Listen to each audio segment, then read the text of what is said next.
pergunta sobre... Porque tem muita gente aqui que vem pô, tudo bem, não acredita, aí não há provas históricas desse Jesus histórico, mas o que a gente tem hoje? Né? A gente esteve lá em Jerusalém e aquela emoção de pisar em alguns lugares onde certamente o Jesus histórico, pelo menos para quem não acredita que ele é o Filho de Deus, que é Deus, ele passou, a gente sabe que ele passou com certeza. por lá. E o que mais a gente tem de provas? O Santo Sudário não foi provado. Não, o Santo Sudário porque o Santo Sudário é do século XII, né? Exatamente. Veja bem, quando a gente fala provas, essa palavra tem que ser um pouquinho explicada. Em primeiro lugar, porque... Ou indícios, né? Ou indícios, né? Não, mesmo a palavra prova mesmo, eu vou explicar por quê. Dependendo do que você está trabalhando na área acadêmica, uma prova que você vai buscar para um tipo de pesquisa é diferente da outra. Se eu quero, por exemplo, encontrar a prova de que tal medicação ela controla o diabetes, tá certo? Eu vou com prova laboratorial, eu vou dar uma olhadinha ali no como é que a diabetes controla, de acordo com o reagente, aquela coisa toda. Se eu já estiver fazendo uma pesquisa de intenção de votos com estatística, não é aquela prova laboratorial. Aquela informação laboratorial não vai me resolver nada para saber com a pesquisa de boca de urno quem que vai ser o próximo prefeito de São Paulo. Então são linhas de pesquisa diferentes que têm provas diferentes. Eu quero deixar isso pontuado porque às vezes as pessoas pensam em prova muito assim, como sendo tudo a mesma coisa. Ou CSI, né? Se você não encontrar o DNA de Adão lá no Jardim do Éden, então é porque não existiu. Não é assim.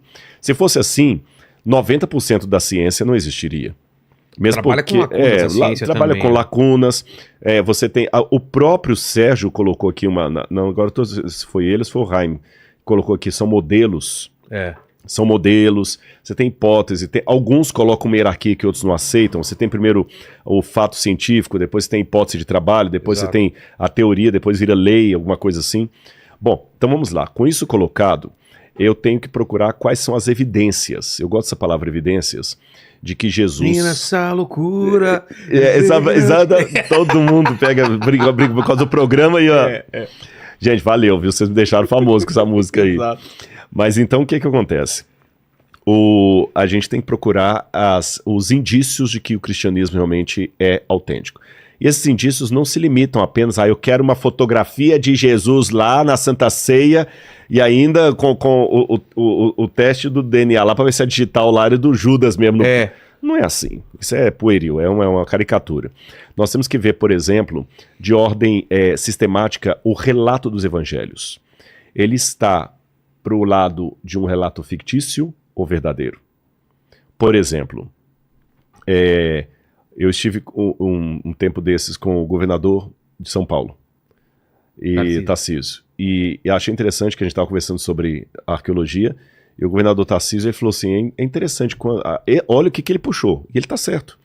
O milagre da ressurreição, por exemplo, se aquilo fosse um conto da carochinha, eles não iam colocar que a primeira pessoa a ver Jesus era uma mulher, Maria Madalena.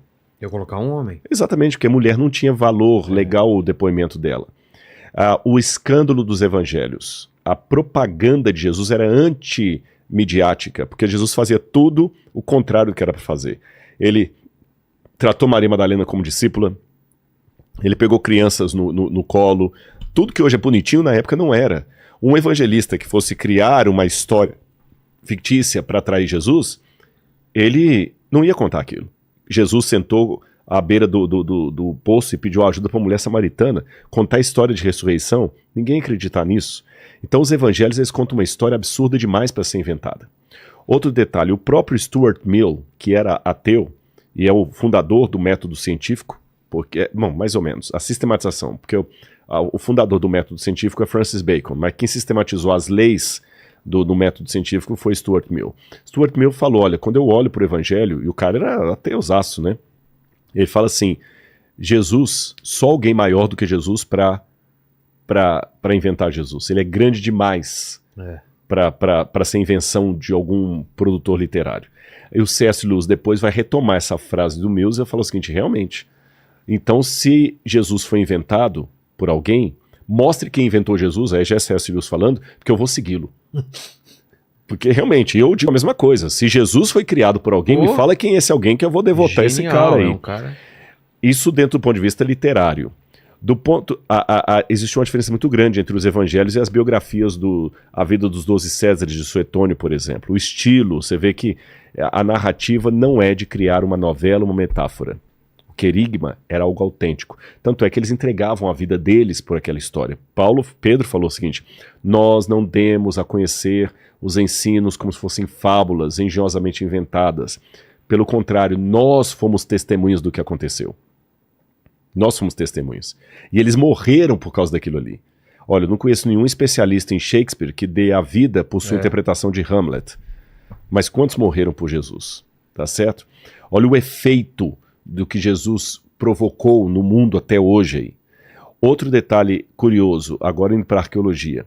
Nós temos comprovações da existência de Jesus muito antigas. Você tem Tácito mencionando Jesus, que não era cristão, nem judeu. Suetônio menciona Jesus. Você tem Plínio mencionando Jesus nas cartas de Plínio.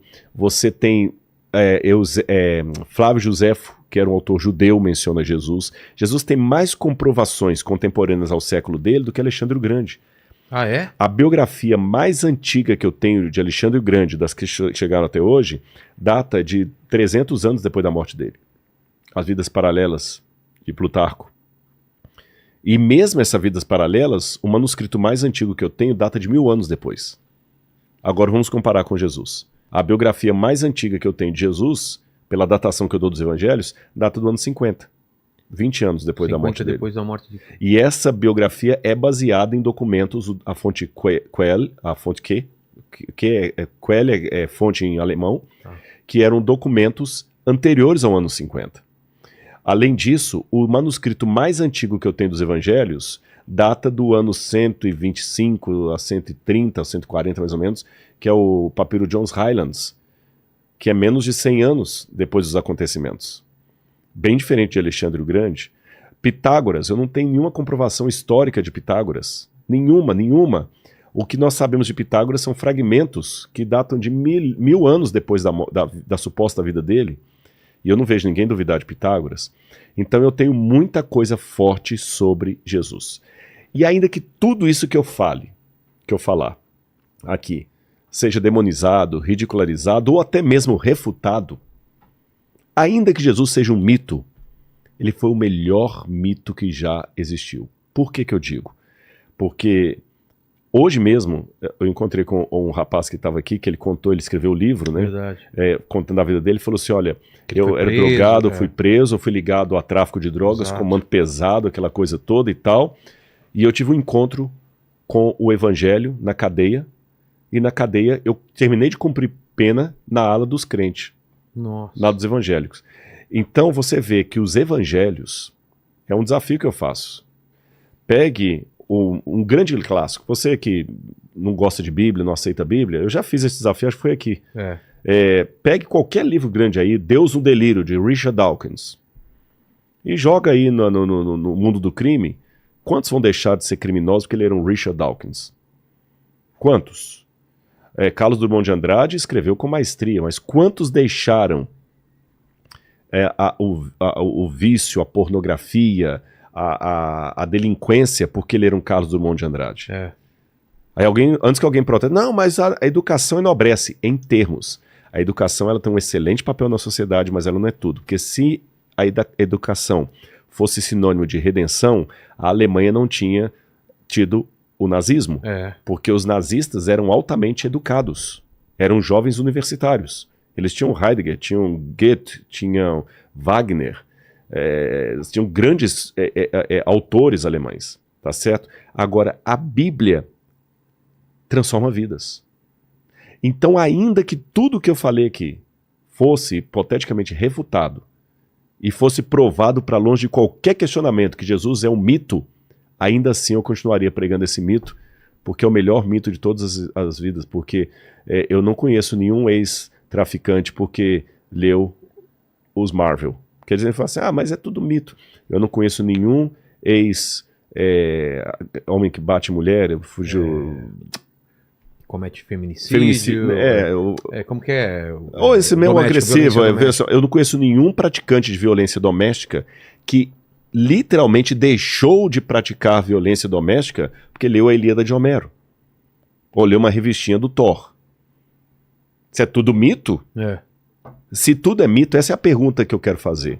Eu estou num programa que chama Inteligência Limitada, então eu quero desafiar a sua inteligência, não invalidá-la. Se tudo é mito, então eu vou fazer o papel do ateu aqui. A Bíblia está no mesmo patamar do Marvel Comics. Se a Bíblia está no mesmo patamar do Comics, por que o criador do Homem-Aranha, o Stan Lee, por que o Stan Lee não consegue produzir o mesmo tipo de conversão que Mateus conseguiu, o evangelista? Exato. Uma vez que eu falei isso, alguém tentou falar, não, mas é porque esses livros não foram escritos com esse propósito. Eu falei, nossa, se eles não foram escritos com esse propósito, então qual que é o valor humano dessa literatura? Mas o fato, a ressurreição é o que faz sentido. Uhum. Porque senão ele seria um homem comum. Uhum. Quando ele, depois de morto, ele ressuscita, é o que faz toda a diferença, não é? Tem um autor chamado Mühlmann, ele é um dos maiores especialistas em lógica aristotélica.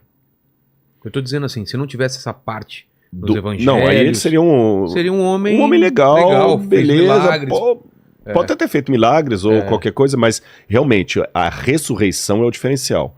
Porque você tem grandes personagens na história aí e nunca ressuscitaram. E eu sei que essa pergunta vai vir.